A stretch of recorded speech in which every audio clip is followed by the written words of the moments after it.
दोस्तों, सामाजिक विज्ञान धोरण 8 पर्यावरणीय प्रदूषण में छेल्ला टॉपिकनी आपणे चर्चा करता था। ध्वनि प्रदूषण एनी आपणे घणी बधी वातो करी थी। एमां आपणे एक प्रश्न एवो पण पूछे कि तमने केवो अवाज गमे छे, शुं मधुर, जे कानने कर्णने प्रिय होय एवो, कारण के जेने कारणे आपણા स्वास्थ्य पर असर कई थती नथी।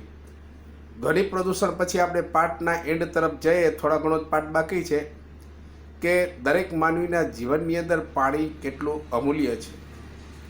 पाणी न મળે तो समग्र जीवसृष्टिने जीवવું मुश्केल थई जाय छे।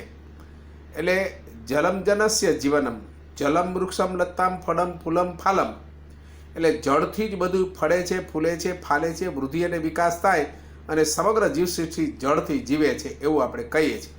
પણ આમ છતાંય આ તમામ પ્રદૂષણોને કારણે મિનરલ વોટર આપણે જ્યારે પાણી શુદ્ધ રાખવા માટે ખરીદી કરીએ અને એ વખતે આપણે પાણીની કટોકટીની ગંભીર સમસ્યાઓ ક્યારે સર્જાશે એની પણ નોંધ નથી લેતા।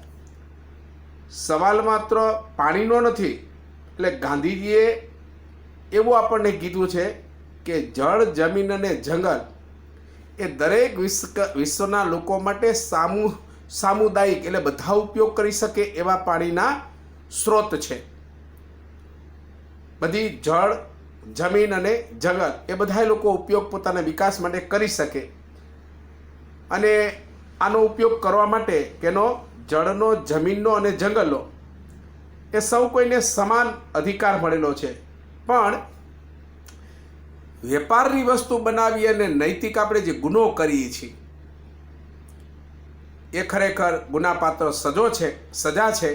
માનવ નિર્મિત સમસ્યાઓમાં પાણીનું પ્રદૂષણ સૌથી વધારે થાય છે। તો ખરેખર પાણીનું પ્રદૂષણ ખૂબ જ ઓછું થાય એના ઉત્તરો આપણે શોધી નાખવા જોઈએ।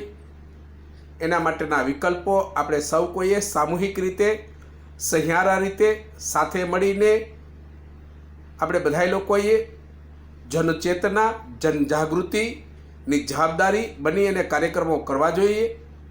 આજે પ્રદૂષણ માટે તમામ લોકો પોતાની જવાબદારી સમજી લે અને સ્વચ્છતા જાળવે, તંદુરસ્ત પર્યાવરણ રહે એ માટેના યોગ્ય ઉપાયો કરે, એવા પ્રયત્ન છે એ આપણે કરતું રહેવું જોઈએ।